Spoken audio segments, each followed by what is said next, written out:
find your passion. What are you good at? Because I feel like, to me, showing up to work every day, it's not work. It's what I love.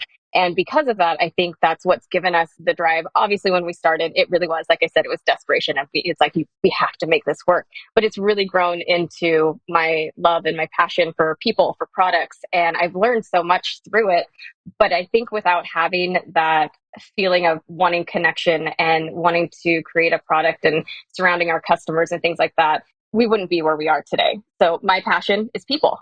My husband loves the wellness factors, and together we were able to mold and build this company because it's what we stand behind. It's what we believe in. Win all in, play my cards right. Up the ante, one blackjack all night. Roll the dice, let it ride. Water the odds, I got snake eyes. This podcast exists because of the team at KASCM. KASCM is a B2B content production company helping organizations create and share their stories. We aim to create space where businesses can build assets and drive revenue through writing and talking. Content creation should be enjoyable and accessible. At KASCM, we love helping make that happen. Learn more at kascm.com. Tell me about Full Leaf Tea Company and quick history of it and where you guys are today. Yeah, no, I'd love to tell you. Our story actually, to me, is kind of a Cinderella story. My husband and I started it in 2014. So we're almost at our 10th birthday. Very excited about it. Yeah. And it really came from desperation. Our daughter had just been born, and kind of a little background on where we were. My husband was kind of digging out of the hole of 2008 in construction. I've always dabbled in a little bit of everything. It was kind of, whatever's in front of me, I'm going to go figure it out and master it and keep going. But at the time I was working retail, and we just didn't want that life for our daughter, essentially. And so we started brainstorming, and we're like, what can we do? Because we're dirt poor and we have no capital to start anything. And so we really started looking into different industries, and, there wasn't a real big niche yet of tea. I mean, there were some big players, but most of them were artificial flavors. They're adding like candy and sweeteners and things to it. And we're like, that's not really us. But what was great about it is that tea is lightweight and consumable. So from the startup perspective of us, we needed something that didn't take a lot of capital to begin with. We weren't able to put down money for a brick and mortar. And yeah, we decided on tea. My husband was trying to kick coffee. And so that was really kind of the kickstart there. Was like, okay, well, it's working for you. So what can we do now to help this work for other people, but also start a business? I'll put it into perspective. We were having our trash cans taken away. Some months weren't able to pay rent. We had our cell phone shut off. And we started Full Leaf with $100. And I took out a credit card for $2,500. And that was our seed funding. So, wow. Yeah. So I love our beginning story because it was so humble. Neither one of us had any background in e-commerce, marketing, photography, product development, any of the things. So we kind of just used what we had and went for it. Just used our resources and amazing. Used a lot of Google. Yeah, I was going to say. So today, what does it look like? Like sales, or what numbers can you share with us? Like where you guys stand as of now? Yeah. So year over year, we have at least doubled. And that was starting from, like I said, in 2014. Oh. We currently have 26 employees, which, I mean, when it comes to business, I don't necessarily think that numbers in employees are a measure necessarily of our business, but I can say that especially with AI development and things like that, our team of 5 in marketing is now doing the work of 20, which is really pretty incredible. And yeah, I'm super excited about where we're going. We still are on the same growth patterns, and I still can't pinch myself thinking where we started and where we are now. Yeah, it's not a measure, employees. I remember when I first started my business, people had asked well, how many employees do you have? Almost like we just came from the gym, how much do you bench, right? Or weird things. Yes. But at the same time, to your point, you didn't have enough money to cover your own stuff. Now people are doing work and they're earning their money, but now you're providing for other people, and you've created, and that's truly starting a business, and that's what it's all about, right? That's the opportunity that you have. And I think that's amazing. So exactly. Do you drink coffee today? Because you said your husband was trying to kick it. Are you guys completely out on coffee? Okay. Yeah. We actually use matcha green tea. I don't know if you're familiar with it, but it's a Japanese powder green tea. And that was kind of the main thing that got us off coffee. Okay. I love our tea. So I know I'm a little biased since we're the ones that developed it, Yep. but it's great. I Yeah. mean, and I always feel hydrated and energized. And Yeah. no coffee. Is coffee the competition? I've heard like Netflix competition is sleep, right? And there's things have changed. It's like anything that someone could drink could be the competition. Do you look at it that way? Is coffee the competition? Is coffee the bad guy in this story? I really don't think so. Yeah. I think a lot of people are actually, because of coffee, it's come in working to our advantage in the tea industry. A lot of it is more because of the wellness factors that go into it. And, coffee kind of has that, like, some people end up with like the jitters or stomach aches and, just kind of that acid versus tea, which is more of a calming effect. You can still obviously get your caffeinated teas as well to get that energy boost. Yep. But it doesn't give you that like super high and then drop low, right? Yeah. And all of a sudden you feel like you need your next cup. Yeah, absolutely. So I actually think coffee helps us in some ways because a lot of people are trying to kick it. Yeah. I think when I think about these things like throughout a day, you think about like people in entrepreneurship, right? They're trying to maximize their energy. Yeah. I think they're trying to reduce, maybe they're not thinking about this, but as you kind of go down these paths, reduce inflammation, because I think that can help. And mindfulness, right? We talk a lot about mental health. Mm-hmm.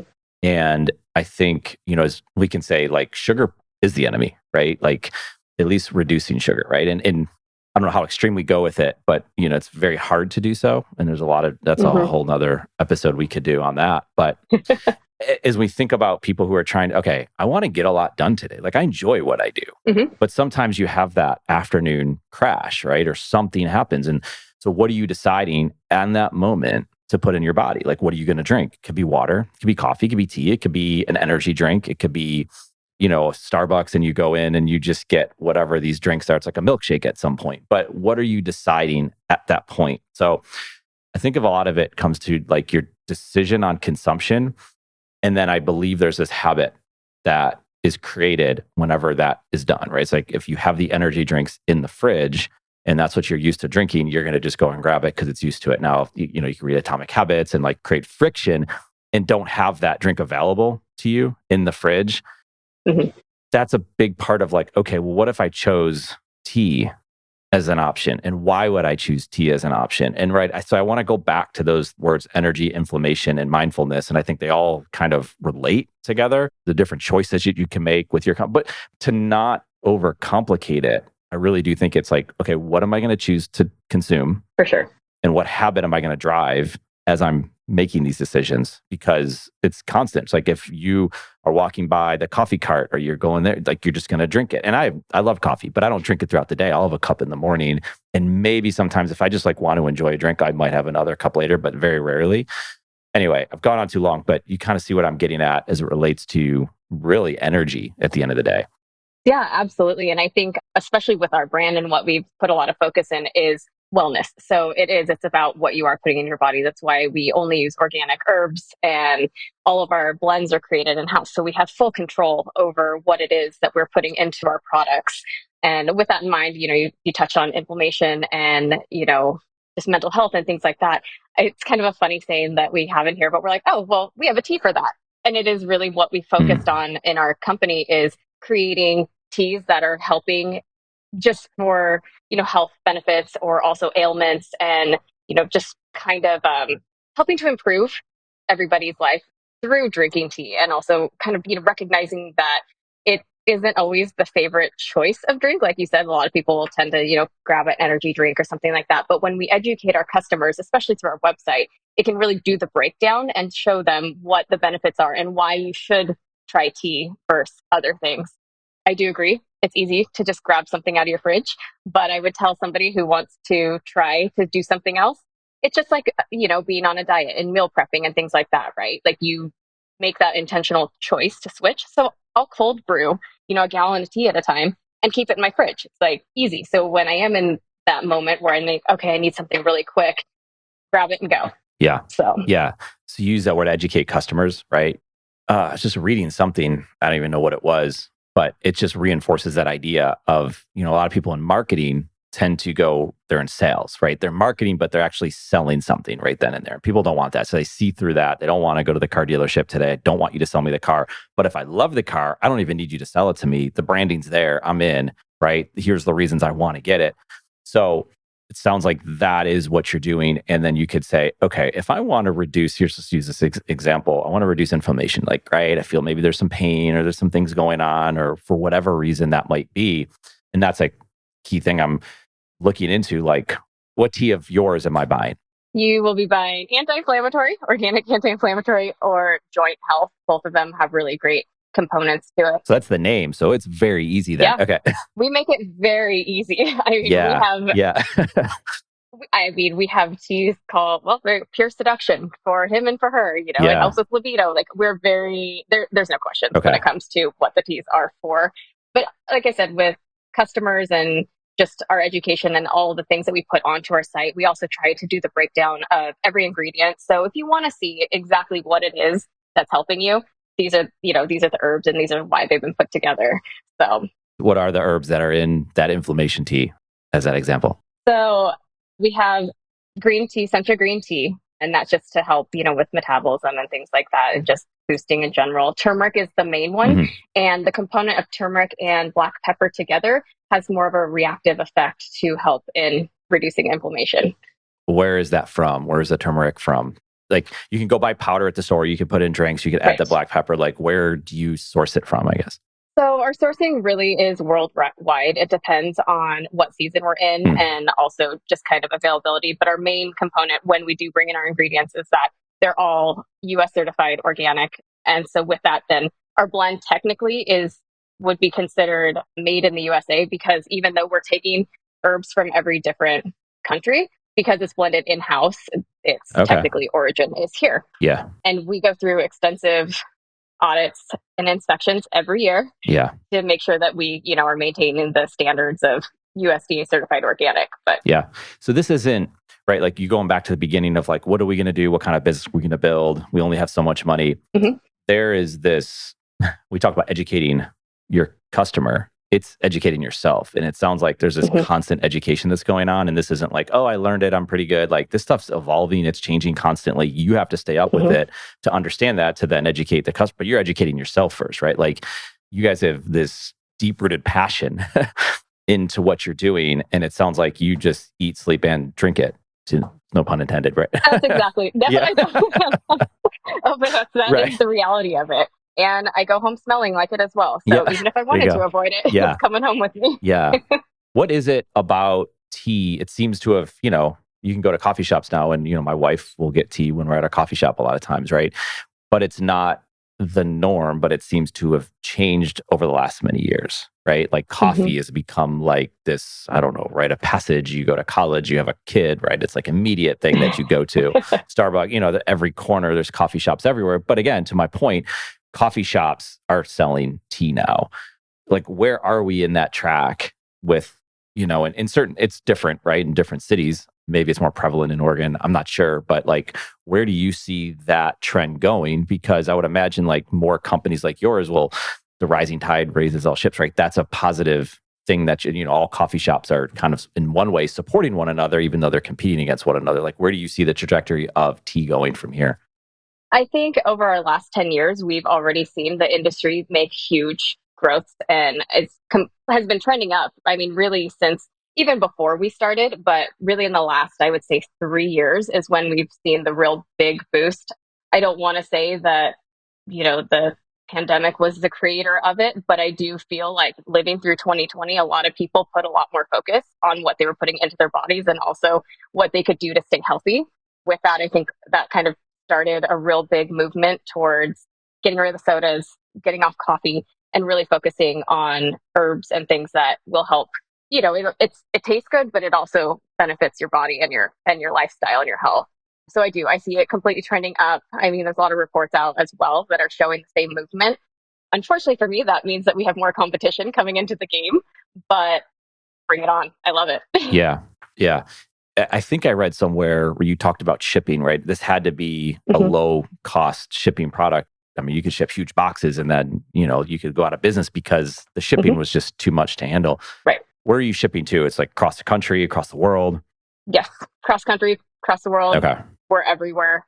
I mean, the reality of it in business and as far as shipping goes, we lose money on it every single, every single month. Sure.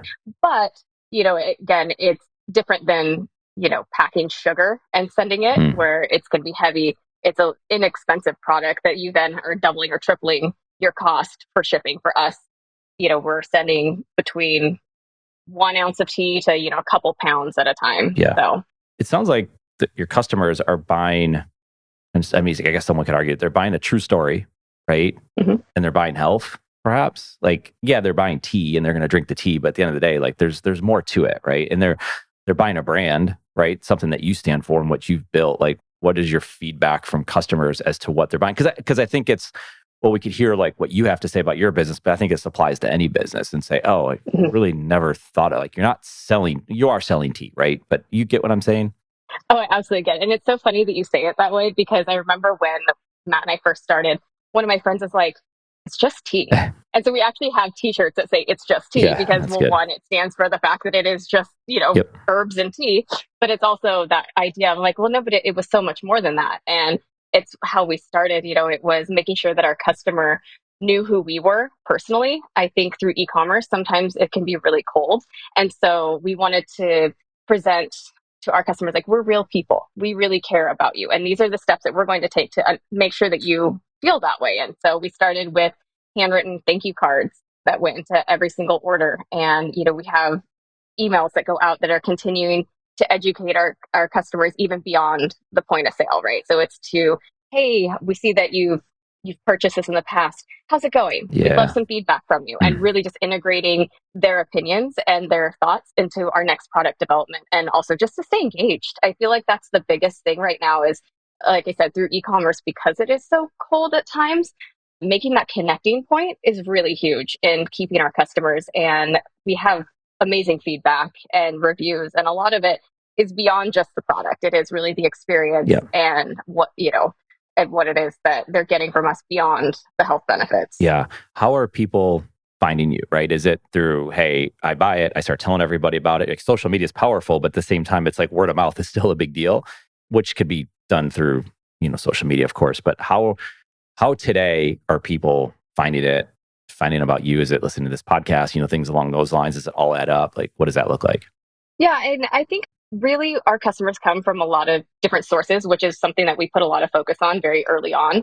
We wanted to make sure that we weren't just, so reliant on, on Google or on certain digital ads. We would try to diversify as much as we could. Like I said, when we started, we didn't have much to really play off of. But now where we're at, we're pretty much, it's coming through mostly digital advertising, but word of mouth has been really big for us. I actually get a lot of emails from customers. They're like, hey, like I tried this tea. My friend gave it to me because I was having this health problem. Do you have teas for, XYZ? And so then it's more of that open line of communication. Our customer service is really great. They're here to answer any questions as well. But realistically, I would say about 80% of our traffic is going to be coming from digital ads. As we're moving forward, though, we're kind of noticing, and I don't know if it's just us in our, big, let's take the next step, but we're actually starting to look a little bit more into print as well, which I think when we started, 10 years ago, it's like, oh, who wants to, why would you put something out there? Like, how do you track that? But as going back to what I was saying about having that connecting point with customers, we're finding that print, and even we're considering doing advertising on TV, which was something I never thought we would do, because I thought it was kind of like a dying, sort of medium. So a little bit of everything. Basically, what I was saying is we're trying to dabble in it all, because I think that our customer base is so wide that sticking to just one isn't enough for us. We have our age range is 18 to 80. So it's really getting in front of the audiences, and that's going to be through a lot of different sources. Yeah. So you have to think through a lot, right? And Google, if you're running Google ads, I would assume there is some of that going on. How does AI come into the picture? Like, have you thought through that? I mean, obviously thinking through it probably every day, but like, what does that look like if people, people are still searching Google, right? I don't think that's changing tomorrow. They're going to be working on stuff, but at the same time, it could affect how many people are searching those terms on Google. Like, what does that look like for you all? Yeah. As far as AI goes, we do still use it for marketing and somewhat for digital tools. I feel like because of the movement that we're going into, it would be kind of naive to kick it out and say, no, we're not going that route. We don't rely heavily on it at all. And as we're moving forward, yes, running ads, things like that, we do use it as a resource, but are working very hard to kind of move from it so that, like I said, we can diversify and have different ways of capturing customers. I think with the, privacy policy acts that are coming out as well, it's going to be a lot harder to really gain a contact with the customer base that you're looking for by losing that data. Thankfully for us, because we are, direct, we collect our own first party. We're not having to rely on, Google to give us the feedback back. But I do think that some small businesses are going to see that being a little bit harder moving forward. Yeah. Without having that additional data. Yeah. Well, you came from an advantage of not having a lot and having to work through all these things. So I don't think there's a lot of disruption in your way, that you can't at least manage it, right? And work through it. So full Leaf Tea company. All right, when we get off, I'm going to go buy some. Where do I go? What do I do? What's the best place to go and buy your tea? Direct to our website, fullleafteacompany.com. We try to make it as simple as possible. I'm like, we sell full leaf tea. That's who we are. Yeah. And let me know how that checkout works for you. I will. No, it's great. I mean, and this is what people are looking for, right? Like different brands, stories, like your background. Entrepreneurs are just, they feed off of one another. When your team had reached out and said, yeah, this is unique. And I guess my last question is this. Married, I have moms, aunts, I have 2 daughters, right? They're going to be women in business, right? Things have changed a lot over the last many years, and that's great. And like what you've kind of like gone through to get to this point, what advice do you have? And you have your daughter, right? And the inspiration to start your business, which, right, that's amazing.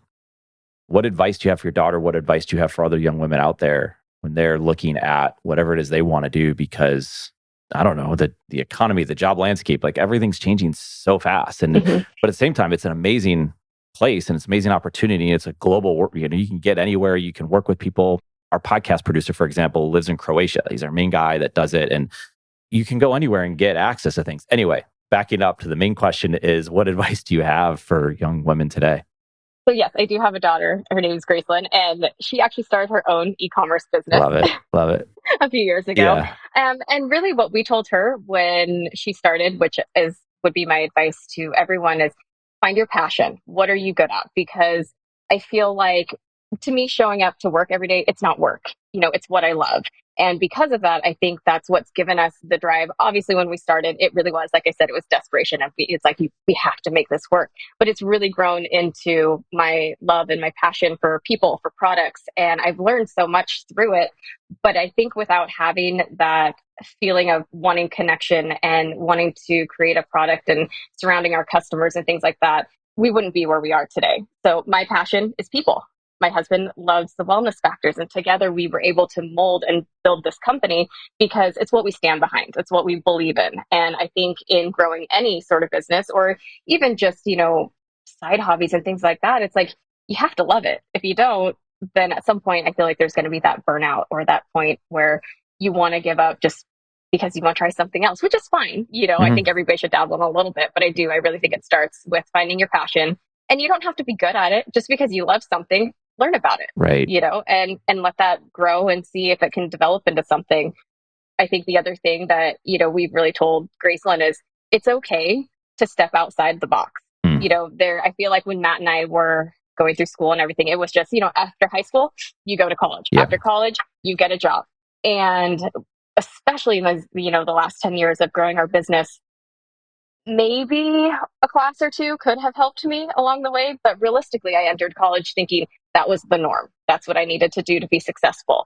And now looking back, I'm like, wow, I just spent a whole lot of money and really didn't actually use much of anything that I learned. Yeah. So absolutely. It takes you down these different paths. I think of Robert Greene's book, Mastery. It just, you build these different connections that you have in these whatever work that you're doing. I mean, who knows what that's going to lead you into? It might change throughout. Right. But no, it's awesome. Well, Lisa, thank you so much for coming and talking about your business, your story, everything that you're doing. We're going to get to order some tea afterwards, but thank you again for your time. Oh, thank you so much. This is great. In case you haven't noticed, we love podcasts. In fact, we love building podcasts, everything from development to production. Because of all that, we're building a one-of-a-kind podcast network. If you have a podcast or looking to launch a new podcast, then we should talk.